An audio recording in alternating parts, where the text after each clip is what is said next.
Loi des séries, à moins que ce ne soit une vaste opération de sabotage. Depuis une dizaine de jours, l'Iran est le théâtre de plusieurs explosions sur des sites stratégiques et militaires. La plus spectaculaire, cette déflagration sur un complexe nucléaire situé à 250 km seulement de la capitale Téhéran.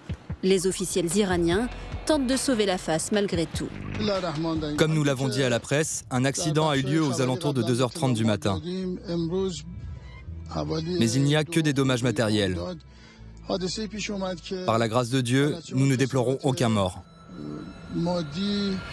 Les officiels restent prudents, mais des médias iraniens pointent du doigt l'ombre d'Israël derrière ces opérations. Il s'agirait, à les en croire, d'attaques informatiques d'envergure. Ironie de la situation, les télévisions israéliennes vont dans leur sens. Ça peut être également effectivement une attaque israélienne, car c'est quand même une drôle de coïncidence que juste les sites qui nous inquiètent, ce sont ceux-là qui sont abîmés. Pour nous les Israéliens, il n'y a pas véritablement le choix. Une attaque aérienne à cette distance avec nos avions, c'est un petit peu impossible. Des virus informatiques à la place de bombardements, les Israéliens sont bien décidés à mettre tout en œuvre pour freiner le programme nucléaire iranien. Œil pour œil, dent pour dent. L'Iran aussi aurait recours à ces attaques d'un nouveau genre. Entreprises, municipalités ou encore ONG israéliennes auraient été visées par des attaques informatiques ces dernières semaines. Mais l'Iran, touché de plein fouet par le coronavirus et très affaibli par la crise économique, a-t-il les moyens de tenir tête à Israël ? Y a-t-il un risque d'escalade dans la région si l'Iran se décidait à répliquer massivement ? Une guerre par ordinateur interposé est-elle en train de se jouer sous nos yeux? Et pour en parler ce soir, nous recevons Nicolas Arpagian. Bonsoir. Bonsoir. Vous êtes expert en cybersécurité, vous enseignez à l'École nationale supérieure de la police. L'édition augmentée d'ailleurs de votre livre, La cybersécurité, est publiée aux Presses universitaires de France. Et selon vous, le grand bénéfice de la cyberguerre, c'est l'impossibilité d'imputer la responsabilité aux États à l'origine de ces attaques. Les Iraniens sont les seuls à pouvoir expliquer ce qui est arrivé, mais ce serait dévoiler leur faiblesse. Voilà.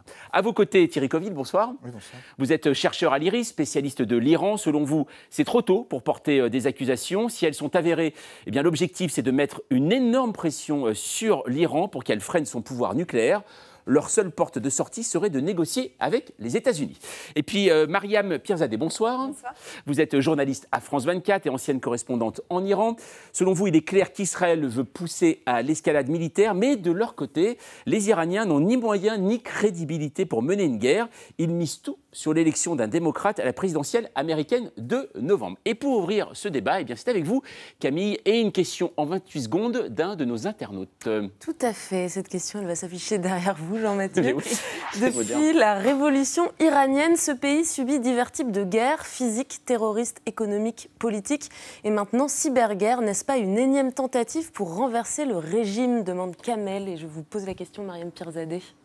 Alors, cette cyberguerre qui se joue en coulisses, elle n'est pas nouvelle, elle ne date pas de 2020, elle date d'il y a au moins 15 ans. Ça a commencé avec ce fameux ver informatique qui a inspiré une célèbre série qui s'appelle Le Bureau des légendes et dont on parle beaucoup, Stuxnet, et qui a infiltré justement la centrale, l'installation nucléaire de Natanz. Donc, si vous voulez, ce n'est pas du tout nouveau, c'est un des moyens utilisés pour faire pression sur l'Iran, et l'Iran l'utilise également. Donc, c'est pas quelque chose qu'on découvre aujourd'hui. Alors, pour aller un peu plus loin, on va voir ça avec vous, Claude, et c'est votre chiffre du jour. 4 comme le nombre d'incidents, d'explosions mystérieuses, ou pas si mystérieuses que ça, qui sont survenus en Iran depuis le début du mois de juin. Question pour vous, Thierry Coville. Si je suis, par exemple, à Tel Aviv ou à la Garenne Besançon et que j'ai envie de faire sauter quelque chose en Iran, je peux vraiment le faire avec mon ordinateur? On peut vraiment provoquer à distance une explosion informatique? Alors là, vous voyez juste, Nicolas Arpagian, c'est ce que permet le numérique, c'est l'imputabilité. Vous avez exactement démontré les circonstances, vous l'interrogez, et c'est moi peut-être qui serai à la manœuvre. Blague à part, c'est qu'effectivement, on va faire en sorte de pouvoir... Les systèmes d'information irriguent les organisations administratives, militaires, le commerce, la santé, l'énergie également. Et donc effectivement, il va falloir simplement rentrer dans le système. Vous évoquiez l'attaque de 2009 à Natanz, c'est-à-dire une attaque sur des centrifugeuses qui avait été le contrôle avait été pris à distance de manière à les accélérer et faire en sorte qu'elles se détruisent. Par un verre informatique fabriqué voilà, exactement. Par les Israéliens et les Américains. Alors, en tout cas, on me prête corrige, mais en tout cas, ils avaient intérêt à le faire, ils avaient la capacité de le faire, et même, voilà, en tout cas, ils ne l'ont pas revendiqué au sens officiel, mais effectivement, on peut l'envisager. Là, en l'occurrence, vous avez raison, on va pouvoir s'affranchir de la distance. Une des protections, c'était ce qu'on appelle l'air gap, c'est-à-dire qu'on va déconnecter tous les équipements, les connecter à rien. Et c'est là où il faudra, à ce moment-là, une contribution humaine, alors volontaire ou pas. Dans le cas de 2009, il y avait manifestement une complicité de quelqu'un qui a branché effectivement un équipement. La question qui va se poser, et vous l'évoquiez en introduction, c'est connaître le modus operandi. Il n'y a aujourd'hui que les Iraniens qui sont capables de le savoir, puisqu'ils vont faire le rétro-engineering, l'analyse post-mortem, dit-on, de leur équipement pour essayer de comprendre quel a été le vecteur d'infection. Alors, Thierry Coville, quel serait l'objectif finalement aujourd'hui de ces attaques? C'est en effet pour mettre plus de pression? Oui, c'est la question que je me pose depuis qu'il y a eu ces attaques, parce que je vois pas trop, objectivement, je vois pas trop l'intérêt, parce que si on regarde objectivement les choses, a priori, le programme nucléaire iranien, il est quand même largement contrôlé. Leur niveau d'enrichissement, je crois qu'il est à 4%. Donc on sait que le programme nucléaire iranien, il ne va pas vers le militaire actuellement. Donc quel intérêt pour Israël, disons-le, de le retarder? Et moi je pense, là je vois plusieurs explications possibles. Effectivement, il y a l'idée de mettre une énorme pression sur l'Iran et de leur dire, c'est peut-être une guerre psychologique de leur dire on peut vous frapper n'importe où. C'est un peu ce qu'avait dit Netanyahou quand il y a eu des attaques en Irak. Il dit attention, l'Iran peut vous frapper n'importe où. Deuxième élément, c'est retarder le programme nucléaire parce que les Israéliens se disent de toute façon un jour, ils ont toujours l'idée d'aller vers le. On avait dit que Stuxnet, ça avait retardé de 20 mois le programme nucléaire. Non, mais je veux dire, l'idée. Ça va retarder aussi aujourd'hui la fabrication des centrifuges. C'est quand même différent parce que si vous voulez, à l'époque, il y avait, je pense, un certain nombre de gens en Iran il y avait l'idée d'éventuellement un programme nucléaire militaire. Là, c'est quand même un cadre complètement différent. Il faut rappeler quand même, il y a eu l'accord de 2015. Dont l'Iran, je demande pardon, c'est pas pour l'instant, mais dont l'Iran a dit qu'il s'affranchissait dorénavant. Non, puisque l'Amérique l'avait déchiré. C'est pas aussi simple que ça. Ils s'en affranchissent par des petites mesures. Globalement, ils en font toujours partie. D'ailleurs, c'est pour ça, en grande partie, qu'à mon avis, ils vont pas vraiment envie de répondre, parce que ce qu'ils attendent aussi, c'est les élections présidentielles de novembre, avec Joe Biden qui a dit... Aux États-Unis, Joe Biden qui a dit « si je suis élu, moi je reviens dans l'accord ». Donc l'Iran est toujours dans cet accord. Donc pour répondre à votre question, je pense qu'il y a aussi l'idée, et comme l'a dit Mariam, c'est de pousser l'Iran à la faute. Ouais. Alors là, on parle de l'Iran et Israël, et vous l'avez dit, il y a une ombre derrière, c'est celle des États-Unis, Claude. Et on va écouter le chef de la diplomatie américaine, Mike Pompeo, c'était le 30 juin dernier à Washington. Écoutez comment on parle de l'Iran et d'une menace iranienne à l'intérieur du pouvoir américain. Presque tous les pays ont des armes. Les nations matures les utilisent à des fins défensives pour promouvoir leur stabilité, pas la République islamique d'Iran. Et ne vous contentez pas de nous écouter, écoutez tous les autres pays de la région. D'Israël au Golfe, les pays du Moyen-Orient, les plus exposés aux prédations de l'Iran, parlent d'une seule voix, étendre l'embargo sur les armes. Ça, c'est le discours de l'administration Trump. L'Iran est une menace, on ne le lâchera pas. Mariam Pirzadeh, on a entendu que l'Iran n'est pas prêt ou n'a pas l'intention d'aller vers un programme nucléaire militaire. En même temps, ce n'est pas exactement ce que dit le chef de la diplomatie française, Jean-Yves Le Drian. Ce n'est pas ce que disent les Israéliens qui pensent que l'Iran est capable d'aller vers le nucléaire militaire cette année. Où en est-on de la capacité militaire, offensive, nucléaire réelle de l'Iran ? C'est-à-dire en dehors de ces centrales, et quelle est sa capacité de frappe? Quel est le niveau, en dehors du discours politique de Netanyahou, de Trump et de son équipe, quel est le niveau de dangerosité ou d'efficacité des armes iraniennes aujourd'hui? Aujourd'hui, la bombe nucléaire iranienne, c'est pas pour demain. L'accord sur le nucléaire a ralenti de manière vraiment pérenne la possibilité de l'Iran d'obtenir la bombe nucléaire. Et le savoir-faire reste. Le savoir-faire reste, certes, mais ils n'ont plus le matériel. Et d'ailleurs, cette attaque de Natanz, elle s'est déroulée dans une section qui développe et qui rend les centrifugeuses performantes. Et là, et c'est un aveu de faiblesse de la part du chef de l'organisation nucléaire iranienne de dire que les dommages, les dégâts ont été très importants et que du coup, ce programme va prendre du retard. Et que ces centrifugeuses, il va falloir attendre encore un peu de temps avant de les développer. Donc on est très loin pour le moment d'avoir une bombe. C'est ce que disait Thierry Coville. Pourquoi frapper en ce moment, sachant que l'Iran, l'économie du pays est à genoux en ce moment que là, les vidéos que vous voyez, ce sont des vidéos qui sont prises par les Iraniens. Donc les autorités iraniennes ne pouvaient pas cacher ces attaques qui se sont déroulées dans 4 lieux différents, plus une attaque inexpliquée, un accident dans une clinique dans le nord de Téhéran. Et donc là, il n'y a aucune possibilité pour les Iraniens de cacher ce qu'il s'est passé. Alors, on va voir que tout cela, bien sûr, n'est pas nouveau, je ne vous apprendrai pas ça. Et avec notre archive, on va le voir encore plus, puisqu'elle nous ramène en 1981. Le 7 juin de cette année, l'armée israélienne mène une attaque qui détruit partiellement le réacteur nucléaire aux Irak, près de Bagdad. 10 soldats et un coopérant français trouveront la mort au cours de ce raid. 39 ans plus tard, en Iran, il y a comme de l'écho. Ce centre nucléaire de Tammuz faisait l'objet depuis plus d'1 an de critiques israéliennes. Conformément à un accord de coopération nucléaire entre la France et l'Irak, la France participait à la construction de cette centrale. Philippe Dumez. Situé à une trentaine de kilomètres de Bagdad, le centre de recherche nucléaire irakien était construit avec le CEA après un accord passé avec la France en 1975. Ce centre devait former des ingénieurs et techniciens à la pratique de l'énergie nucléaire. Les Israéliens connaissent bien les dangers de la prolifération nucléaire et c'est la raison pour laquelle ils ont détruit le centre nucléaire irakien. Connaissant les possibilités futures de telles recherches nucléaires, pour leur sauvegarde, ils ont préféré prendre le risque d'anéantir le centre irakien avec tous les dangers de radioactivité que cela représente. Alors, c'est vrai que quand on voit ça, Thierry Coville, on se pose la question... Pourquoi finalement Israël, là, en 1981, frappe avec des avions, il frappe également l'Iran en Syrie, mais pourquoi il ne frappe pas directement avec leur armée sur le sol iranien? Comme je voulais utiliser des moyens informatiques. Mais là, rappelez, il faut être clair quand même. Il y a eu cet accord, excusez-moi de le rappeler, l'accord sur le nucléaire de juillet 2015, donc demandé aux inspecteurs de l'Agence internationale de l'énergie atomique, l'Iran a un programme nucléaire civil. Oui. Il y a plein de gens qui ont... Ce n'était pas le cas de l'Irak en 1981. Voilà.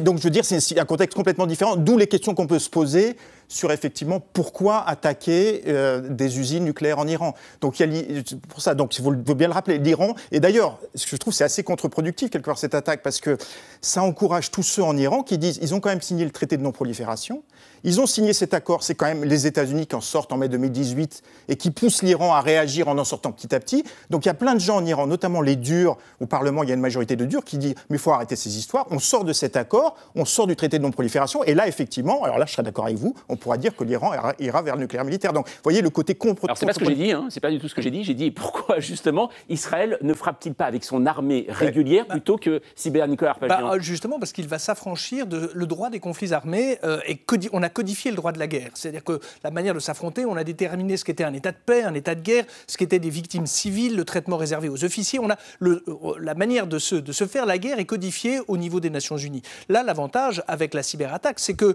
l'attaquant, et je ne désigne personne, a tous les avantages opérationnels, puisque vous commencez à évoquer des pistes, sont potentiellement qu'on puisse voir sa responsabilité mise en cause. Et donc vous avez le gain politique, alors modulo, là je ne me prononcerai pas sur les circonstances, parce que ça c'est pas mon domaine de compétences, mais en tout cas on voit bien qu'il a l'avantage de pouvoir porter un coup à son adversaire sans en assumer les responsabilités qui seraient les siennes s'il y avait eu un franchissement de frontières, une agression caractérisée avec des troupes engagées sur un théâtre d'opération. Donc là l'État a la main mise sur un outil qui lui permet de porter des coups tout en s'exonérant. Vous avez vu Benny Gantz a fait en disant nous ne sommes pas derrière tous les coups. Le ministre de la Défense israélien a dit nous ne sommes pas derrière tous les coups qui peuvent être portés contre l'Iran. Donc n'avoue jamais, mais vous voyez qu'ils ont aussi intérêt à ce flou, on leur porte le crédit et ils n'en assument pas les responsabilités politiques. C'est aussi un des avantages de la cyberguerre, en tout cas de l'affrontement numérique désormais.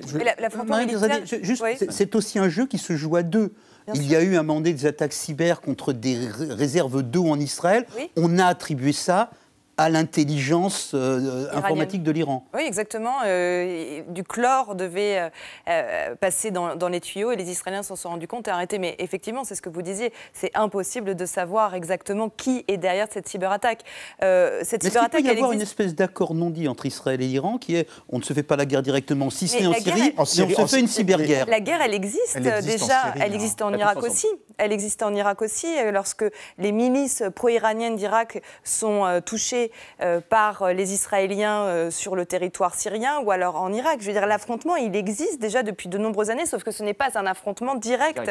On est passé très près d'une guerre à plusieurs reprises, pas plus tard qu'en début d'année, lorsque le général Soleimani a été tué par les Américains. Mais on voit bien que la réponse des Iraniens est de dire « Attention, nous allons répliquer, notre vengeance sera terrible ». Et finalement, la réponse des Iraniens, elle est toujours à minima. Thierry Coville.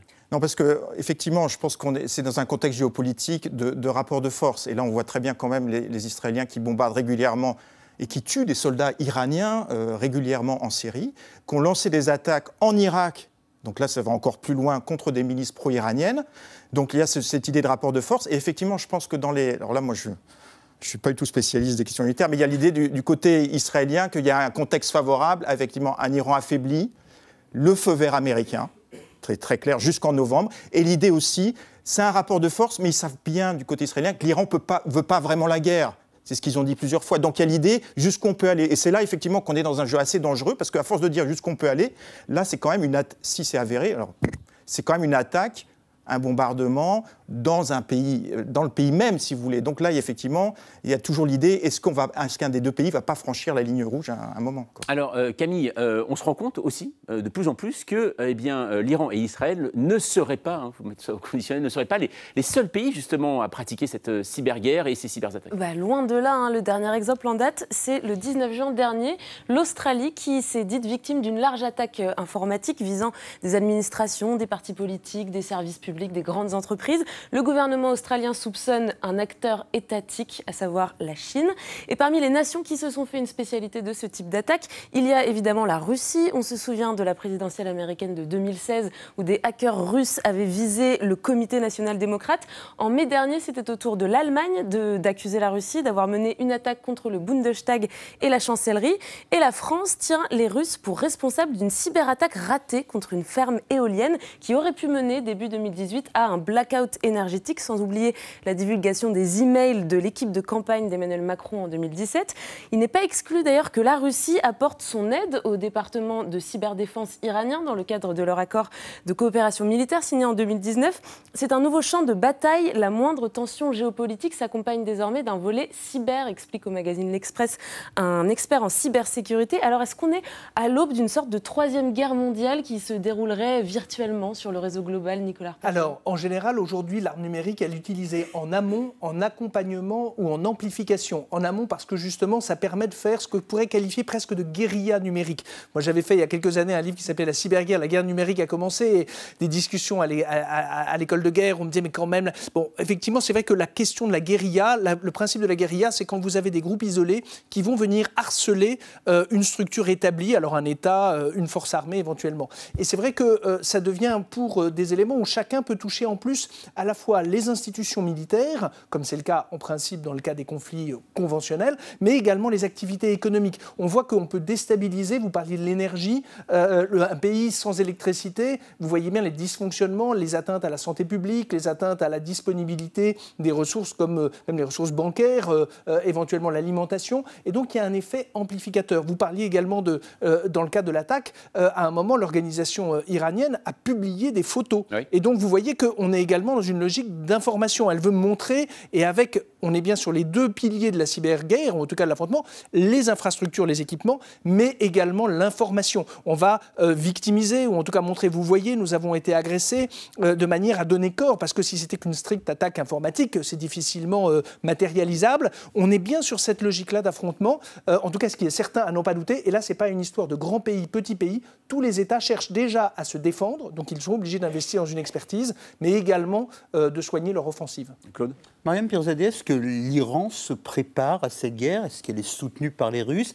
Est-ce que même un pays pauvre, même un pays isolé, même un pays affaibli peut utiliser cette arme du faible, l'intelligence et l'informatique, avec de bons alliés? Alors là, la situation économique de l'Iran, elle est catastrophique. À chaque fois qu'on parle de l'Iran sur le plateau, c'est pour dire ça. Et en fait, chaque mois, en plus, la pandémie a vraiment accéléré cette crise économique sans précédent que vivent les Iraniens. Et ça, les Israéliens le savent, les Américains le savent. Est-ce que ça empêche la cyberguerre. Ça, j'entends bien l'affaiblissement. Est-ce qu'il y a une force cyber en Iran, éventuellement soutenue par les Russes? En fait, paradoxalement, le fait d'être sous sanctions a poussé les Iraniens à développer leur propre technologie. Ils ont leur propre Silicon Valley qui s'appelle Pardis, qui est à 1 heure de Téhéran environ.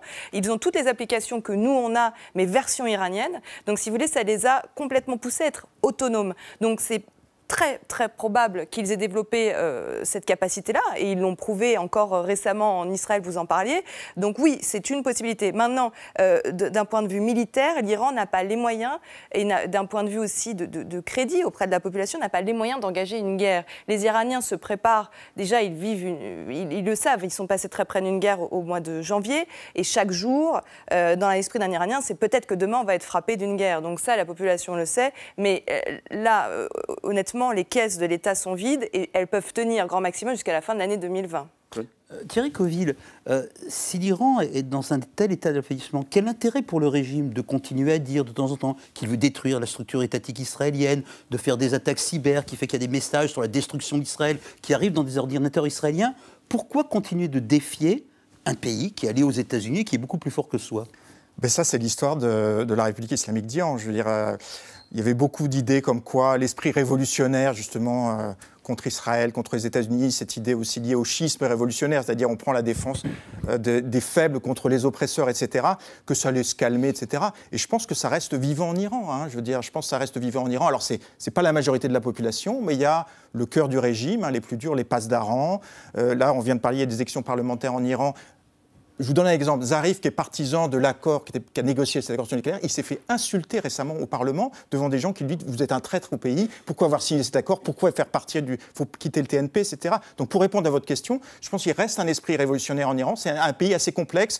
Il y a un mélange d'une partie qui veut dénormalisation avec le reste du monde et cet esprit révolutionnaire. Et justement, je pense que ces incidents, on alimente cet esprit révolutionnaire, il a besoin de ça aussi, si vous voulez, pour dire voilà, on résiste, on ne veut pas la guerre, mais on résiste. Donc malheureusement, c'est un peu contre-productif d'essayer de les affaiblir en ces armes. Nicolas Pageon, juste pour terminer, vous qui vous intéressez à des questions de cybersécurité, est-ce qu'on sait aujourd'hui si l'Iran, par exemple, a répondu après l'assassinat d'un de ses généraux en janvier dernier aux États-Unis? Est-ce qu'on sait si les États-Unis, par exemple, aujourd'hui subissent Bien sûr que les États-Unis subissent des cyberattaques, bien sûr, d'une part, alors pas uniquement de l'Iran. Oui, mais l'Iran en particulier, alors ça va être très difficile parce que là, on a des destructions physiques. C'est vrai que souvent, ça peut être pour bloquer et créer des dysfonctionnements, des perturbations, sans forcément aller jusqu'à la destruction des infrastructures, mais également le fait de voler de l'argent. On l'a vu à un moment avec la Corée du Nord, qui avait, pour contourner les embargos, fait en sorte de faire soit des escroqueries, d'utiliser des crypto-monnaies de manière à générer de la richesse. En fait, c'est effectivement, alors on a parlé d'armes du pauvre, c'est en tout cas pas pauvre intellectuellement parce qu'il faut de l'expertise, mais en tout cas on est sans commune mesure en termes de mobilisation, surtout qu'on peut faire appel à la diaspora et également à des mercenaires numériques qui sont également des supplétifs, des relais qui peuvent amplifier l'action. Voilà, en tout cas tout ça n'est très très loin d'être terminé. En tout cas merci à vous trois d'être passés ce soir à 28 minutes.